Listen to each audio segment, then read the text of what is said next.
Hi, welcome back to my channel. I just wanted to get a few things out of the way before we get started with part 2 of H.H. Holmes. I have noticed that the audio in a few of my videos is a little bit off, and I looked into it and it's the microphone. I film on my iPhone and the microphone's going on my iPhone, so I am using an external mic. I've been testing it and I think it sounds way clearer, so if you watch regularly my videos, just go ahead and comment below if you think that the microphone's better or worse or what have you. And then the other thing is just keep in mind I do pre-film, so some of my videos will be out of sequence. So if you hear an audio that's a little bit off in one of my videos, feel free to comment, but it could be something that I had filmed before, prior to when I noticed that there was an issue. Okay, so let's get into part 2 of H.H. Holmes. Like I said, this case has so much information that it definitely has to be 2 parts. If you haven't watched the first part, I suggest you do that before this because I'm just going to pick up where I left off from the last video. In July of 1894, Holmes had been briefly jailed for his crimes that he was doing with Pitzel, the different like grave robbing and insurance fraud types things. So he was briefly incarcerated for that. And while he was in there, he met his cellmate, and his name was Marion Hedgepeth. While he was in there, just like it seems like this happens often, people will get jailed for things and then they start talking to their cellmate and just like saying all kinds of things, and inevitably either the conversation's overheard, or in current times things could be recorded. Maybe there's like a jailhouse snitch or something, or when the person gets out of jail, then their cellmate wants to use their information for leverage. So we will get back to that later, but just keep in mind that he did end up telling this cellmate about a lot of the things that he had done. So after he got out of jail, there was just a lot of pressure on him. The insurance companies were catching up. Him and Pitzel had been like burning down certain buildings that they had insurance on and collecting the money, and so they were wanting him to be prosecuted for that. So he ended up leaving Chicago in July of 1894. So he turned back up in Fort Worth, Texas, where he had the property that he got from the Williams sisters, the one that he had said he was going to marry, and then her sister who disappeared. And he thought, okay, I'll just take this property that I have and I will basically build another murder castle there. And so he started on the same path, and he started with the same things where he was basically like just swindling construction companies out of different things, not paying them, dodging people. So he started that back up in Texas. Like I said, there's so many details in and out of this story, so we need to loop back around. So while he was in jail, not only did he tell this Hedgepeth about crimes, he actually was asking Hedgepeth for like advice on certain things. And so he told him that he had a plan to swindle an insurance company out of $10,000. He was going to take a policy out on himself and then fake his own death. So he told Hedgepeth he would give him a $500 commission if he could recommend a lawyer to him that basically could be trusted with being shady. Hedgepeth gave him the name of a young lawyer in St. Louis named Geppetto, I believe that's how you pronounce it, and he was in practice with his older brother Alfonso, but Alfonso was not aware of the sort of shady business between Holmes and Pitzel and his brother. His younger brother, Geppetto, if that's how you pronounce it, he just was like kind of into this. He was like, yeah, this actually sounds like a great scheme. So he was definitely in on it. His brother wasn't, but he was like, yes, this is brilliant. Let's just go ahead and do this. They went through with it. But the insurance company was like starting to catch on. They weren't buying it. They did not believe that he had actually died, so they wouldn't pay the money. Instead of like really pressing it, and pressing their luck, Holmes was like, okay, let's scrap that and let's try to do the same scheme, but we're gonna fake Pitzel's death. Once he was out of jail and he met with this lawyer, and his scheme failed. He did actually convince Pitzel to go ahead and fake his death, and they were going to get the insurance money. Now, when I first started reading into this case, like, some of these details weren't in different documentaries or what have you. So I was kind of like, why would he even agree to this? But when you look at the time frame, like, Pitzel had been involved with so many schemes, so many insurance schemes in the past. So he would have not thought anything of this because this was something that they regularly did together. And Holmes had just, like, faked his own death. So I don't think it would have necessarily raised any suspicion. This whole faking death scheme, the idea was Pitzel would fake his own death, that they would get, like, a stolen corpse or whatever. That's usually what they did. And then they would pretend it was him. They had to get the wife in on it because she was the one that was actually going to collect the insurance money, and she also would have to identify the body. So they had to bring her in on it. They were going to get $10,000 in life insurance, and then it was going to be split between Pitzel, Holmes, and Howe, the lawyer. The scheme was supposed to take place in Philadelphia, and Pitzel was obviously not going to fake his own death like as Pitzel. So he was supposed to set himself up like he was an inventor living in Philadelphia, and he was going to go by the name of B.F. Perry. And he was supposed to be killed and disfigured in sort of like a lab explosion so that it would be easier as far as body identification because there wouldn't be too many identifying marks. So if his wife was like, yeah, that was him, like, not many people could refute that. Now they use other things, dental records, DNA, all that kind of stuff. But back then, if someone says to you, like, yeah, that's my husband, there wasn't really any reason for them to believe, like, it's not. Holmes was like, okay, I'm going to go find this, like, perfect cadaver that, like, looks mostly like you in terms of, like, height and build and all that kind of stuff. And that was his part of the job. So he went off to find this cadaver, and lo and behold, he found one that was exactly like Pitzel because he actually killed Pitzel and was using his real cadaver at that point, his body. So in order to feed into this accidental death, he actually chloroformed Pitzel to knock him unconscious, and then he set him on fire. I just can't even imagine, even if you're knocked chemically unconscious, I think there are still certain situations like being set on fire where you would be coming out of it. So I don't know this based on the research, but the way that Holmes described it, I still feel like it would have been horrible. Like, I guess he was trying to say, like, oh, he just put him unconscious, like he didn't feel a thing. But that's just not the case.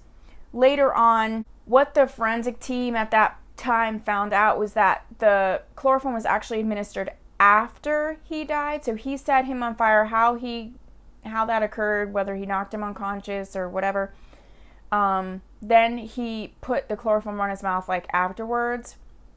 And investigators speculate that he did that in order to be able to exonerate himself if it's something were to come back on him. Like, you could say, like, see, it's a suicide, there was chloroform present. And before he gets caught with this, he's still playing games, and he tells Pitzel's wife, like, okay, like, we're gonna go to Philadelphia now, he's got to lay low for a while, you have to identify the body. So he took her and their 5 children on this, like, crazy wild goose chase, basically. Holmes actually did collect the money on Pitzel because it really was Pitzel, and they did think initially that it was an accident. And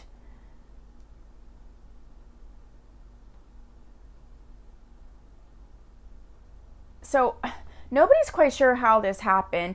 So somehow he convinced Pitzel's wife to let him take 3 of her 5 children. Now, she had an older daughter and then a young baby and then 2 middle-aged children.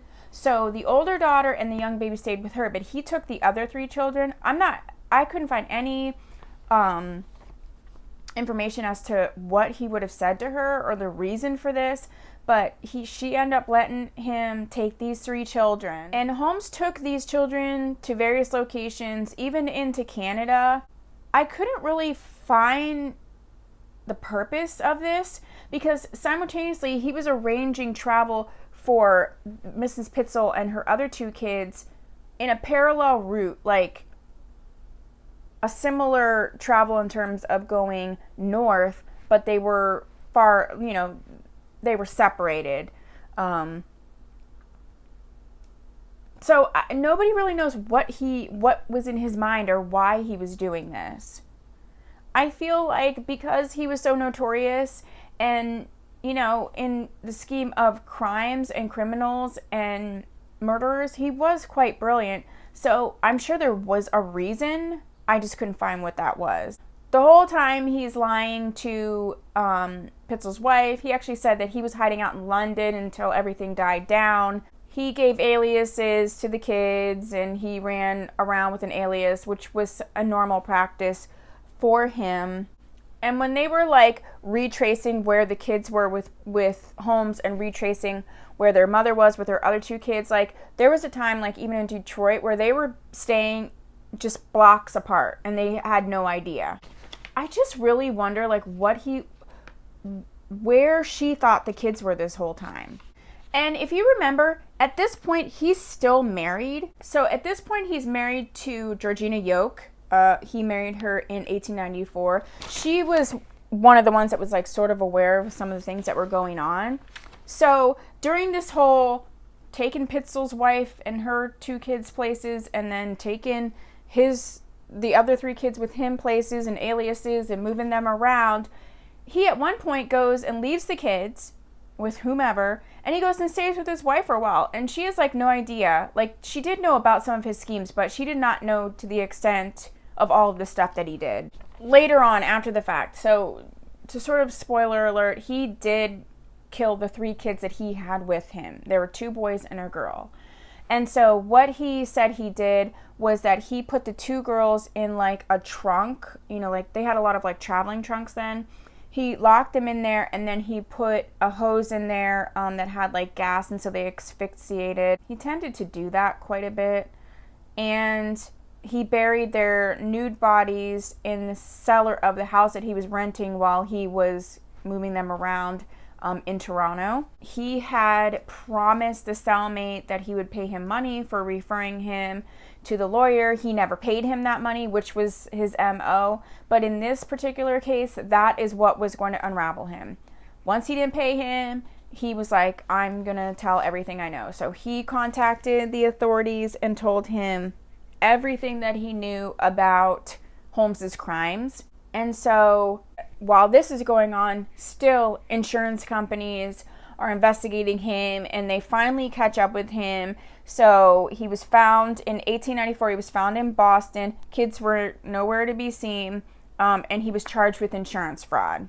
That was for Pitzel's death. So while he was incarcerated for that, he did confess to faking Pitzel's death. And then so he was sent to Philly, because that happened to Philly. So then he was sent to Philly. Once he got to Philly, they did their own investigation and realized like this wasn't like faking someone's death. Like he had actually killed this person, Ned Pitzel. And so then he was charged with murder.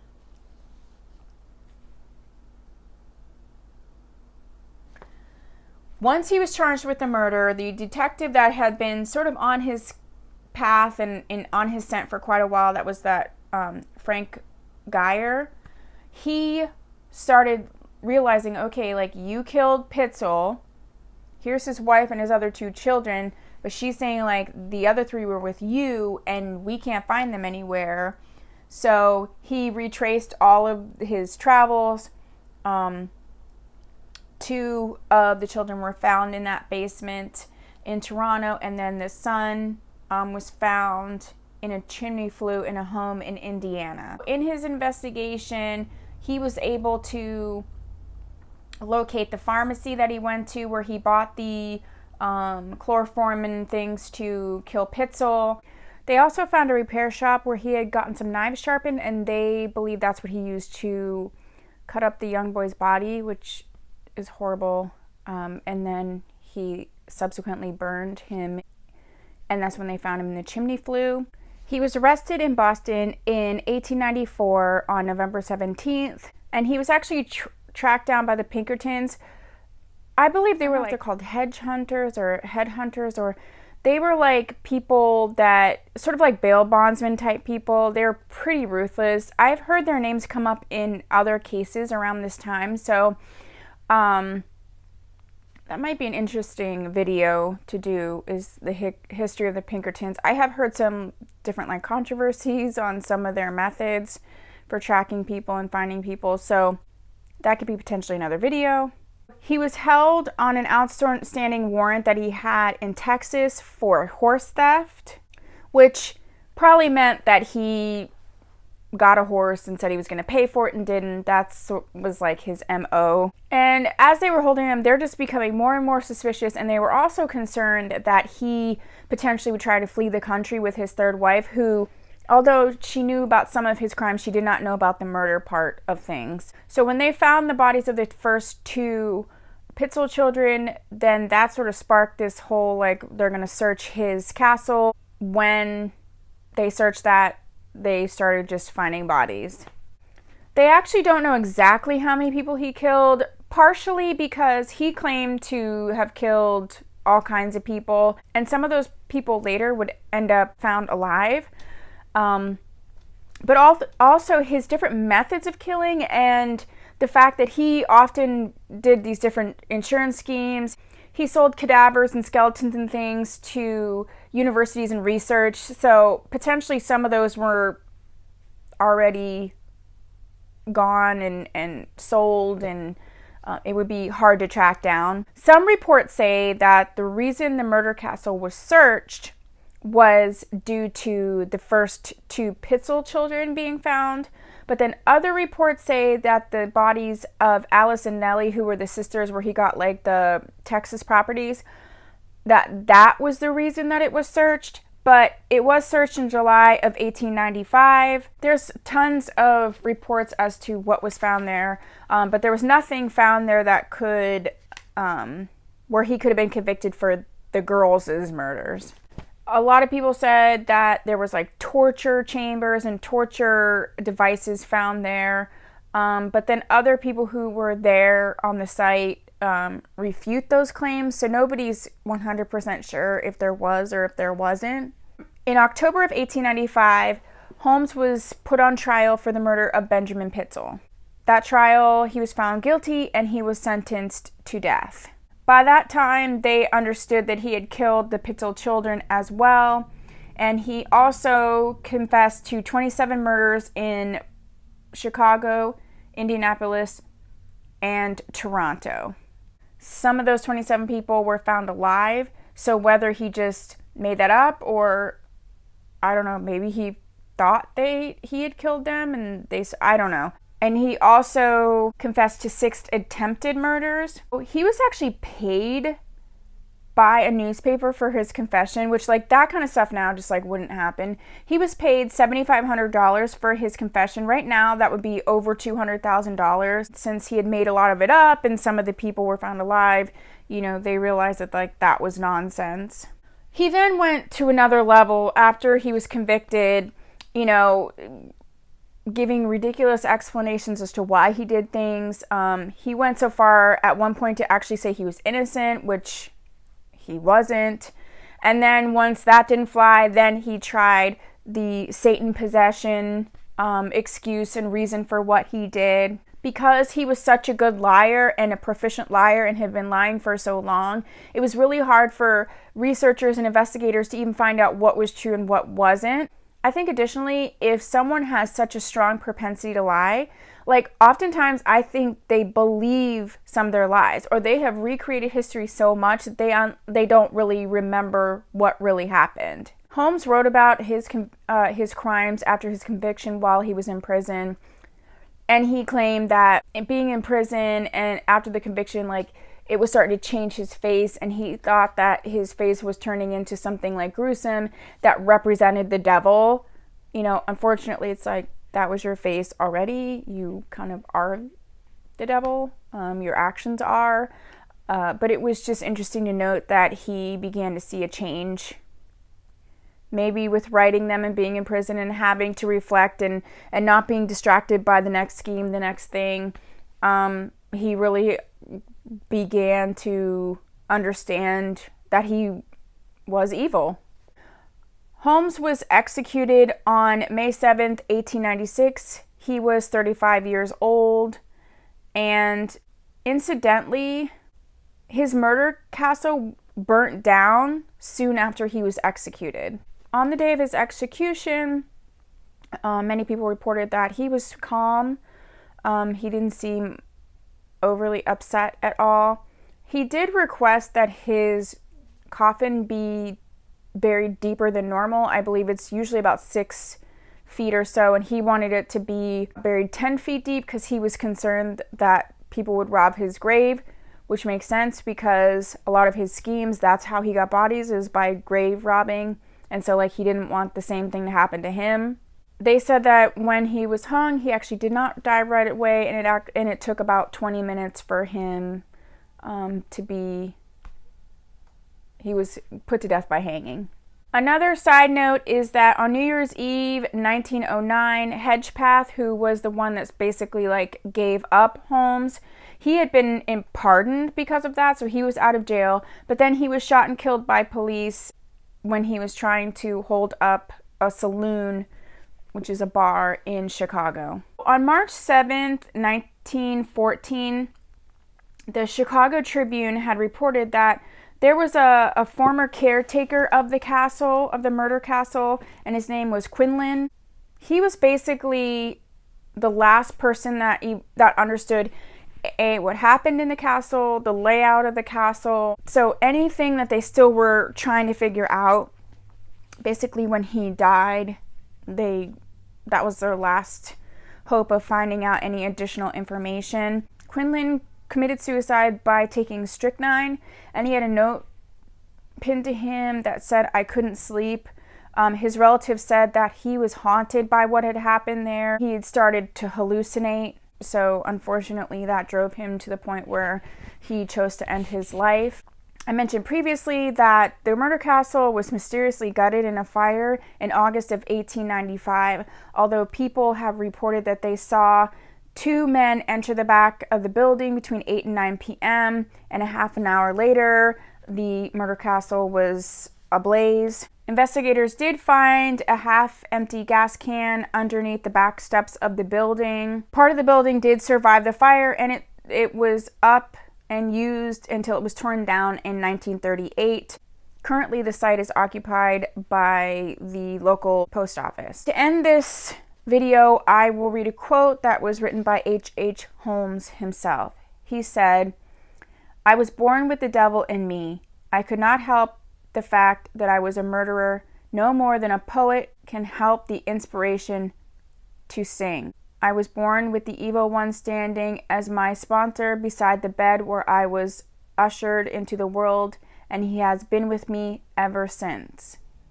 So in his own words, he felt like this was just something inside of him, like this was part of who he was from the very beginning of his life. What do you think? Do you think that some people can just be born evil and there's just absolutely nothing that can be done about that?